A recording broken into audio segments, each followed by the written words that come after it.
Olá pessoal, tudo bem? Eu vim aqui falar para vocês hoje sobre o que um casal deve fazer quando não consegue engravidar. Primeiramente, existe uma diferença entre a idade da paciente, principalmente da mulher, quanto tempo deve esperar para investigar. Geralmente a curva reprodutiva da espécie humana ela é assim, ó. O casal tem em torno de 20 a 25% de chance de engravidar ao mês. Se os casais vão tendo relação sexual 2 a 3 vezes por semana, 80% dos casais conseguem engravidar em torno de um ano. Essa é a curva reprodutiva da espécie humana. Porém, quanto tempo a mulher pode esperar para achar que alguma coisa pode não estar certa?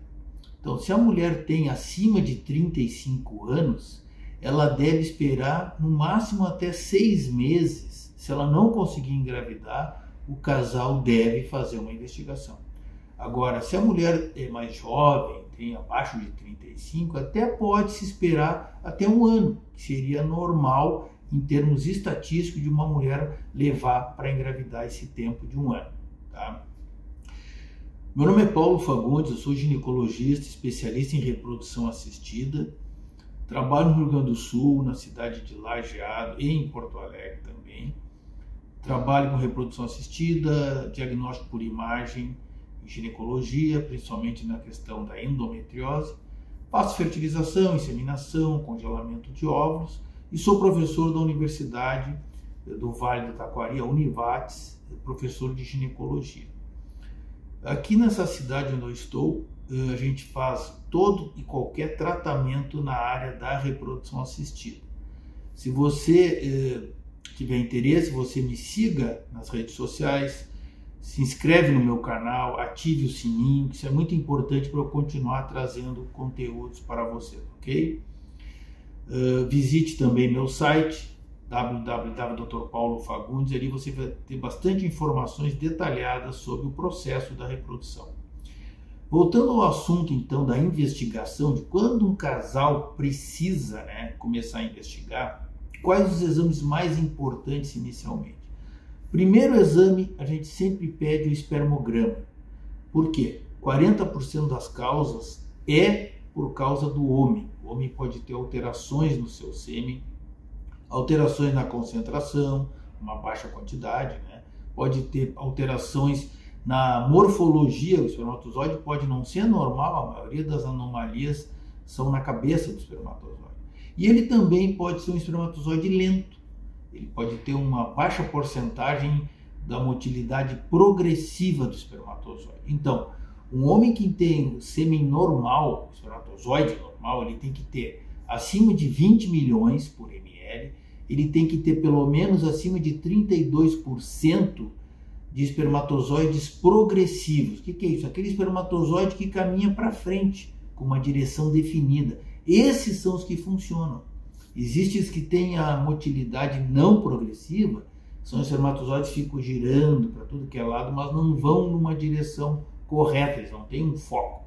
Então, esses espermatozoides também não funcionam para reprodução. E o espermatozoide que fica móvel, o espermatozoide morto. Então, tem várias estruturas que são avaliadas num exame de espermograma. Um exame que deve ser colhido com 2 a 3 dias de abstinência sexual. E o homem vai no laboratório e colhe e vai ser analisado esses parâmetros. E nós, os especialistas em reprodução, vamos analisar se esse sêmen se presta, é bom para uma reprodução, ou esse homem vai precisar de alguma ajuda, esse casal. Qual é o outro exame importante que pedir para a mulher? Seria a esterossalpingografia, que é um exame que vê se o trajeto que o espermatozoide tem que percorrer através do colo do útero, através do corpo do útero, da cavidade uterina, se o espermatozoide vai atravessar as trompas. Porque a trompa é o órgão que comunica o espermatozoide com o óvulo, e depois a trompa traz o embrião, depois de fecundado, para a cavidade uterina. Então a gente precisa saber se o caminho do espermatozoide está livre, certo? Esse exame pode ser feito também por ultrassom, que é o chamado esterossonografia. se injeta um líquido ou um contraste de microbolhas, por exemplo, são tecnologias modernas que têm os aparelhos que conseguem detectar esse trajeto.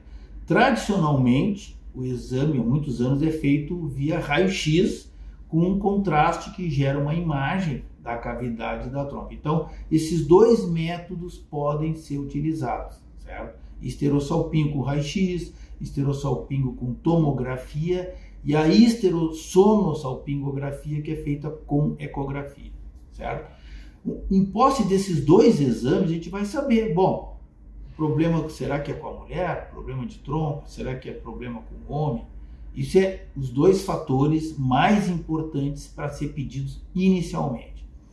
Bom, uma vez que esses exames vieram normais, a gente tem que investigar mais.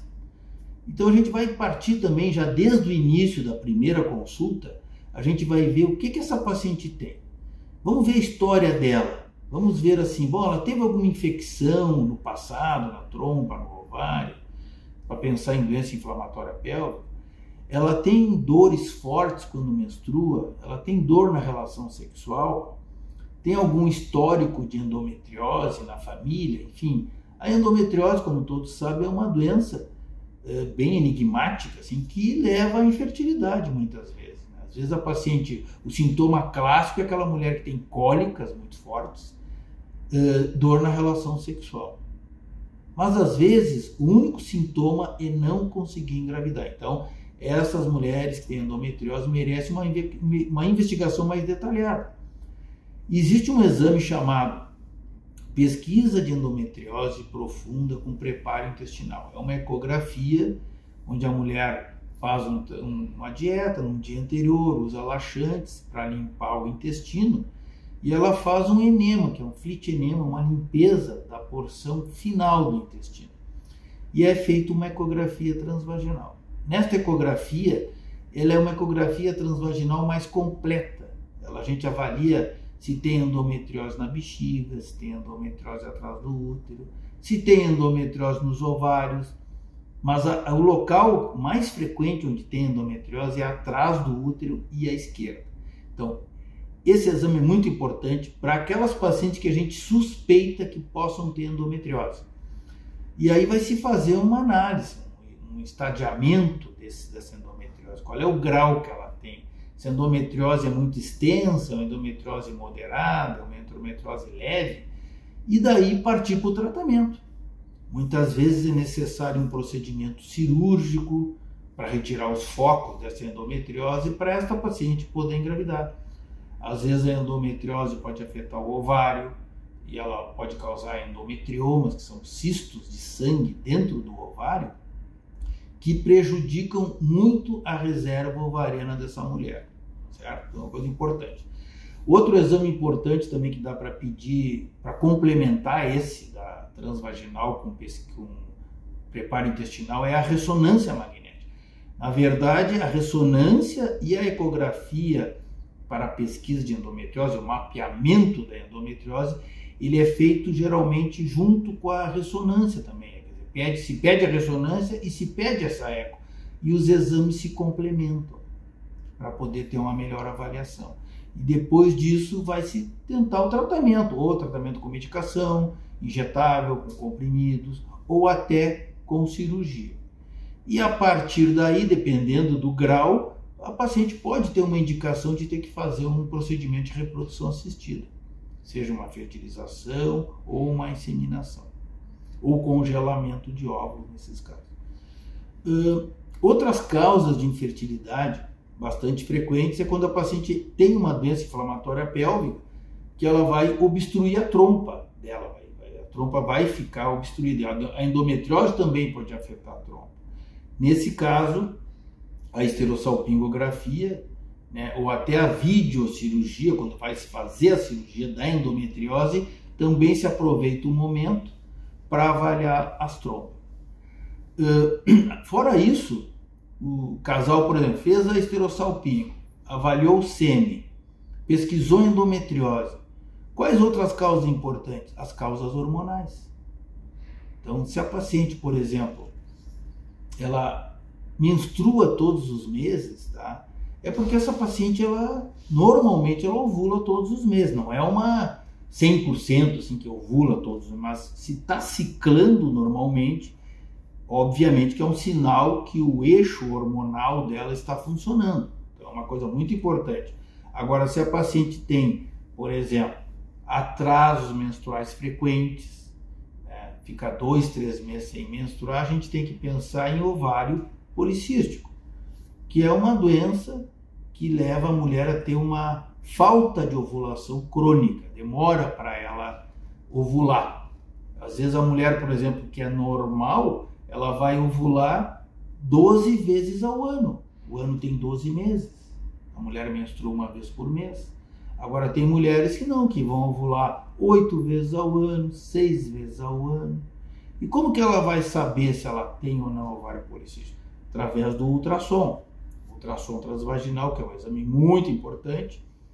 Também a gente fala isso, obviamente, vai examinar o paciente, já faz ecografia. Quando eu faço a minha consulta, a primeira consulta de fertilidade, eu sempre faço um ultrassom aqui mesmo no consultório, que já é incluído na consulta, e eu já olho o ovário, já olho o útero, já vejo tudo, né? Para aquelas pacientes que vão procurar o ginecologista, ele vai pedir esse ultrassom para avaliar essa condição. Aí tem o tratamento do ovário policístico, né? Geralmente a correção de distúrbios hormonais, a questão da tireoide, se a paciente tem, por exemplo, excesso de pelos, obesidade, resistência à insulina, que é um problema que pode levar ao desenvolvimento de diabetes, então ela vai fazer uma avaliação hormonal dela, global dela, para poder saber se aquele ovário policístico, aquela falta de ovulação, está prejudicando ela a engravidar. Outra questão importante, falando em hormônios, é a reserva ovariana da mulher. Porque o fator que mais impacta a infertilidade é a reserva ovariana baixa. Quanto mais velha a mulher vai ficando, menos óvulos ela vai ter. Porque a mulher ela nasce já com um número de óvulos que vão amadurecendo através dos anos.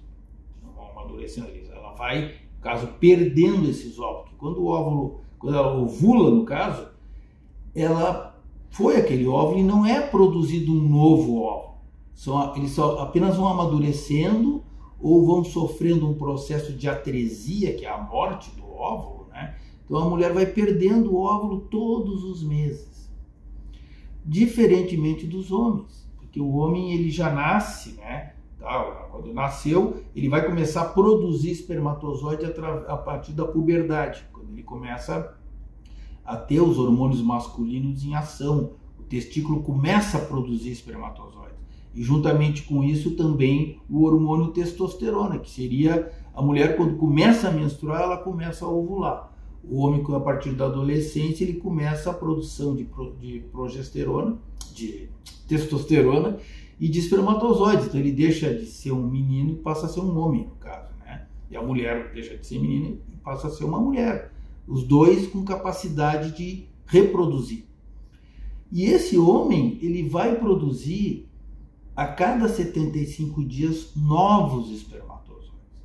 Então, por exemplo, um homem de 40 anos e uma mulher de 40 anos. O espermatozoide mais velho que aquele homem de 40 anos tem dentro dele tem 75 dias. Uma mulher de 40 anos, o óvulo mais velho que ela tem 40 anos. Então, por isso que a reserva ovariana é muito importante. Tem mulheres que perdem óvulo mais cedo, por um determinismo genético. Mas tem outras coisas que fazem a mulher perder óvulo mais cedo. Uso de cigarro, abuso do álcool, tratamento de câncer, quimioterapias, por exemplo, agentes tóxicos, né? Ou então apenas uma questão genética. A mulher nasce com determinismo que ela vai ter uma menopausa precoce, né? Que a média da menopausa é em torno de 48 anos, 50. Tem mulheres, quando a mulher para de menstruar antes dos 40, é porque ela tem uma menopausa precoce. Então, a reserva ovariana é importante avaliar. A gente pede um exame chamado hormônio antimileriano. Por que a gente pede? Para avaliar a reserva. E juntamente com isso, faz uma ecografia transvaginal e conta quantos folículos, ali onde, o folículo onde estão os óvulos, né? Então ele tem uma ideia mais ou menos se aquela paciente está perdendo o óvulo, como é que está a coisa dela, será que ela tem mais tempo, se ela pode perder tempo com investigação. Então aí é aqueles casos que a gente indica para todas as pacientes fazer o hormônio antimineriano, para ver como é que está o nível desse hormônio, até porque se ela tem projetos de adiar a gravidez, né, ela congele seus óvulos. Bom, mas andando mais um pouco adiante em relação à investigação, o que o casal faz? Então o casal primeiro tem que saber o que ele tem, por que eu não estou engravidando? É a minha trompa que está obstruída? É o meu esposo que está com problema no sêmen? A partir daí a gente vai fazer o tratamento. Mas na prática o que a gente observa é que muitas vezes há uma protelação de pedir esses exames, um adiamento. Por exemplo, culturalmente, sempre a culpa sempre é da mulher, né? No caso, desde os tempos, desde a criação do mundo, a mulher sempre carregou um peso. Tudo é com a mulher. A mulher que tem que dar o filho para o homem. Na história, até na Idade Média, quando a mulher menstruava, nem se sabia o que representava a menstruação, quando a mulher não engravidava e tinha dores fortes e sangrava muito. Aquela mulher tinha endometriose. Então era uma mulher que eles acreditavam que era possuída por algum demônio, enfim, tinha alguma coisa, ou era uma bruxa. Então tem vários históricos de livros bem interessantes sobre a história da endometriose que fala sobre isso. O pessoal fazia sangria, usava várias coisas para tentar tirar aquele sangue impuro da mulher, né? Enfim. Mas o que se sabe é o seguinte, o que mudou hoje é que as mulheres adiam o projeto de filhos. Porque, na verdade, qual é a função do útero? A função do útero é abrigar uma gestação. Então, quanto mais a mulher menstrua, ela estaria indo contra a natureza dela, porque na verdade não é natural a mulher menstruar. O natural ela está grávida, sempre grávida. Que nem as nossas avós, bisavós, que tinham 10, 13 filhos, enfim. Só que o mundo mudou, né? A mulher evoluiu, a mulher ela hoje assumiu postos importantes em empresas, na profissão. Então as mulheres, obviamente que elas deixaram um pouco de lado a questão da maternidade, por questão de carreira, projetos pessoais. E com isso, ela adiou o projeto de filhos, ganhou anos, né, em idade, e com isso baixou a reserva ovariana. E aí aumentou a possibilidade de infertilidade, que a infertilidade ela vai diminuindo conforme a mulher vai aumentando a idade, certo? Então, acho que a mulher cada vez mais tem que ter seu espaço, e eu louvo isso, mas a questão da gravidez, da reprodução assistida, a mulher precisa ter acesso, né, a esses projetos, que ela tenha consciência como é importante ela congelar os óvulos dela se ela pretende adiar o projeto de gravidez, certo? E a fertilidade, antigamente não, e sempre existiu esse problema. Porém, como as mulheres engravidavam mais cedo, algumas vezes não dava um tempo de se desenvolver, né? Então, basicamente, eu falei assim resumidamente essas questões dos fatores anatômicos, né? Por exemplo, a questão da obstrução tubária, a questão, uma coisa que eu não comentei, é a presença de miomas dentro da cavidade uterina, pólipos. Quando o útero não é bem formado, o útero pode ser dividido, pode ser septado, o útero pode ser duplo, que é o útero de Delfos, né? Então a mulher pode ter alguma malformação no útero que vai impedir a gravidez dela. Então, falando da reserva ovariana, que eu falei que se a mulher vai ganhando anos, né, vai ficando mais velha, ela vai piorar a fertilidade dela. Se ela teve algum evento cirúrgico e teve que operar o ovário por uma endometriose, diminui a reserva. Se ela teve infecção, a tromba vai ficar entupida. E o homem, se ele usar, por exemplo, testosterona em excesso, no negócio de academia, anabolizantes, ele vai ter um prejuízo na sua fertilidade. Uso de cigarro, de drogas, agentes tóxicos, né? Álcool em excesso também vai prejudicar o homem, tratamento de câncer, quimioterapia, enfim. A gente precisa avaliar as causas num global. Mas, em termos gerais, tá? O que mais complica, o fator mais impactante da infertilidade é a idade da mulher, por causa da qualidade do óvulo, certo? Mas a gente não pode esquecer do homem, né? Que é muito importante avaliar a questão do homem, certo, pessoal? Espero que vocês tenham gostado desse vídeo. Existe muito mais coisa para a gente discutir em relação ao diagnóstico da infertilidade. Se você tiver alguma dúvida, me mande uma mensagem que eu vou ter o maior prazer em receber essa mensagem e responder para vocês, tá? Não esqueça de curtir se você gostou, de se inscrever no meu canal e vamos adiante. Um grande abraço para vocês, estamos aí. Até o próximo vídeo.